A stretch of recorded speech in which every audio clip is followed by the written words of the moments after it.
Hey, welcome to my 9/11 project for Second Hour Honors History. Just a warning, the topics in these videos are sensitive as I talk about death, terrorism, and other 9/11 events that may be triggering. So to start out, I've reached out to a couple of my teachers, plus my uncle who's retired after serving in the Air Force, to get their story on what 9/11 meant to them, and what they went through or witnessed on the tragic day. I'm doing this not only to spread awareness and help others learn, but to also learn myself. I was given an opportunity to make anything involving learning and reacting to current events, and I chose to learn about other people's stories so they can be spread and so I can learn myself how it affected people. Before I get into the interviews, I have a couple things I'd like to say. I may not have been alive during the events, but my condolences to anyone affected by the outcome. Almost 3,000 people died and so many more mentally or physically traumatized. There were so many heroic people who sacrificed their own life, and it wasn't for them, almost 3,000 could be over 3,000.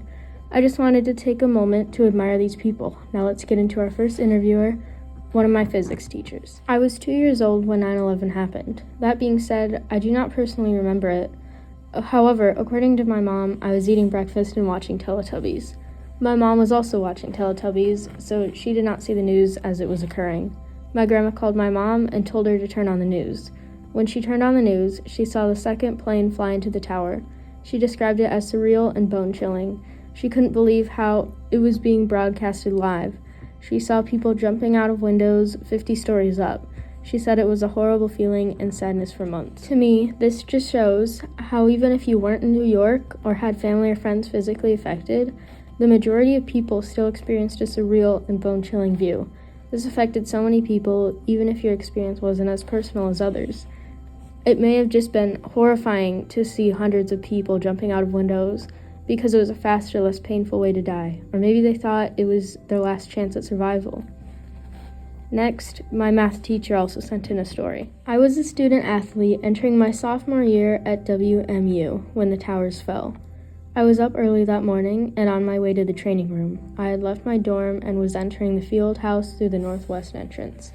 As I pulled the door open and entered the lobby, I noticed a couple of other students looking at the TV that was hanging on the wall. The lobby was eerily quiet compared to the usual hustle and bustle. As I approached the TV, I noticed it was set to the national news, and the reporter was talking about New York City, more specifically the Twin Towers. I could see thick black smoke billowing out of the North Tower. Even though I knew this was safe in the lobby, it felt as my eyes and lungs were burning. Then it happened. I saw firsthand the second plane crash into the second tower. I couldn't believe what I just saw. I remember feeling bewilderment and a sudden sense of panic. When the first tower hit, people thought it was a fluke, an accident. Something must have happened to the plane, to the pilot? But when the second tower was hit, we realized it wasn't a fluke.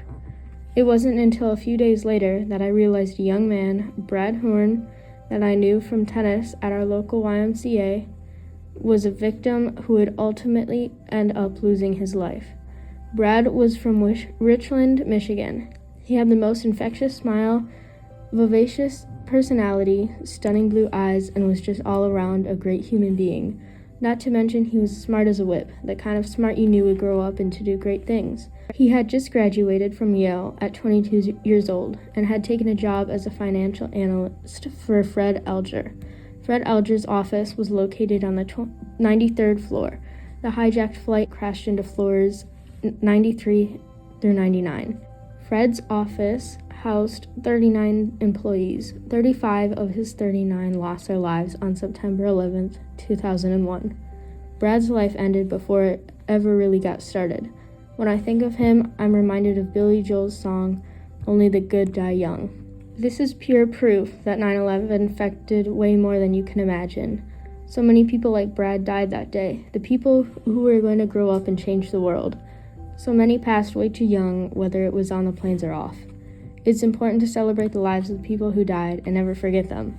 I thought about how these people were the future of America and the people who could have made the world a better place. What I learned from this was, who knows what life those people could have lived if this tragic event never happened? Who knows how different America would be if they were still here?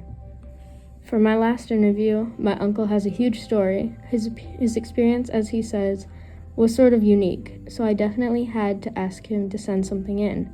And he made a very admirable video. It's quite long, but there's a lot to say, and I recommend watching it all the way through. Here's the clip. I'm Lieutenant Colonel Jeffrey Brandenburg, United States Air Force, retired.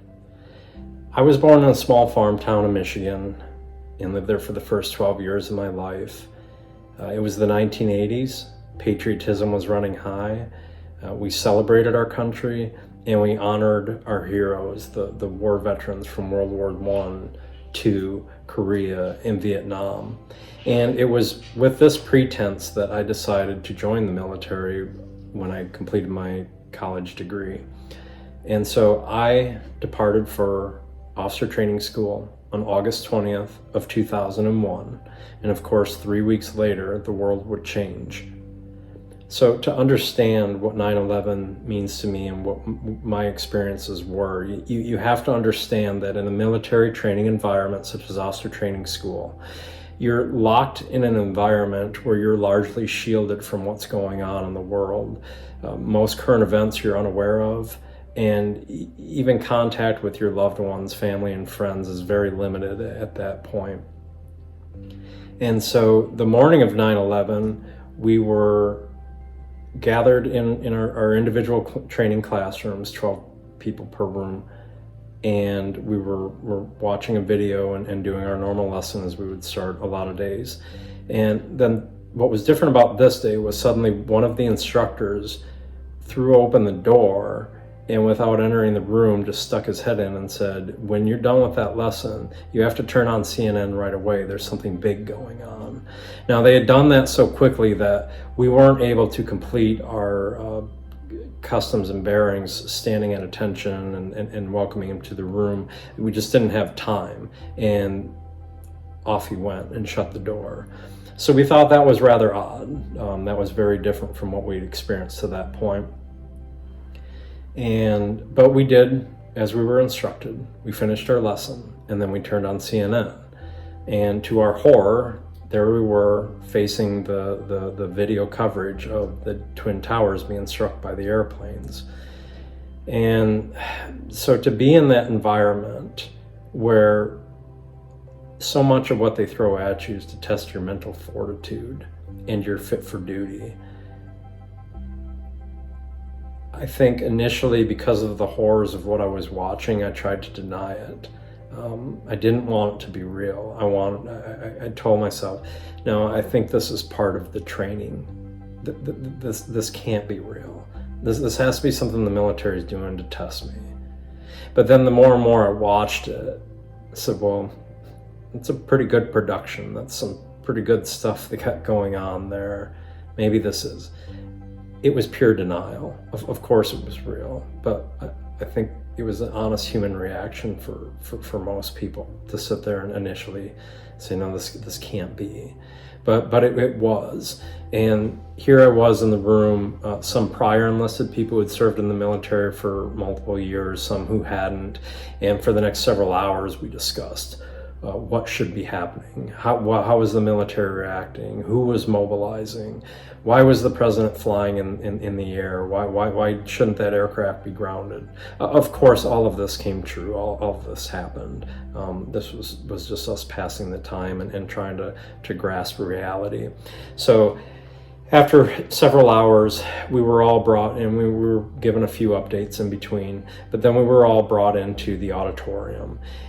And the commander had offered us an opportunity that, hey, the country was now at war. They weren't a couple hours ago. So all of us had joined during a time of peace, but now we were sitting there part of the military in a time of war. The commander gave us the option to walk out. Said, if this is not for you, if you can't take this is the new reality, you're free to walk out. No ramifications. We'll help you pack your bags and you can depart for home. And I'm proud to say, of the 200 plus officer trainees that were in the room that day, nobody departed and nobody left. And there was a lot of strength and a lot of courage that I was able to glean from being there with that audience and all of us knowing that, okay, Now we have our purpose. That this is something real, and we've got to do this, right? We're not walking out on our country. And so I would spend the next 21 years of my career fighting terrorism, multiple deployments to both Iraq, Afghanistan, and a lot of other operations in between, defending the homeland, defending other countries in the world at large. So 9/11 gave me my purpose. It gave me my mission in life. So to where I joined because I watched the celebration for heroes of wars gone by, now suddenly I had my purpose. So what brought me in absolutely changed my whole adulthood and the rest of my life on a dime. I'm proud of our service and what the military has been able to do over the last 21 years. And I've seen a lot more in between. It's a lot bigger than 9/11. There's more than any one video can really tell, and there's a lot of emotions. But we all have our perspectives, and in regards to 9/11, that is mine. One thing that really stuck out to me was the fact that he and probably many other people in training thought it was fake at first, something to test your brain. It just proves how shocking it was to see, and all you could do is stand there in disbelief. He mentioned that they gave people in training a warning of what they were going into, to know that what they were going up against, and gave them a chance to leave. Not one single person left. This shows how heroic, determined, and trustworthy the people willing to risk their lives for our country are. It's crazy to think how long this has been affecting America, and like he said, things are still going on. Until I listened to his and other stories, I had no idea about some of the things that happened or are happening now.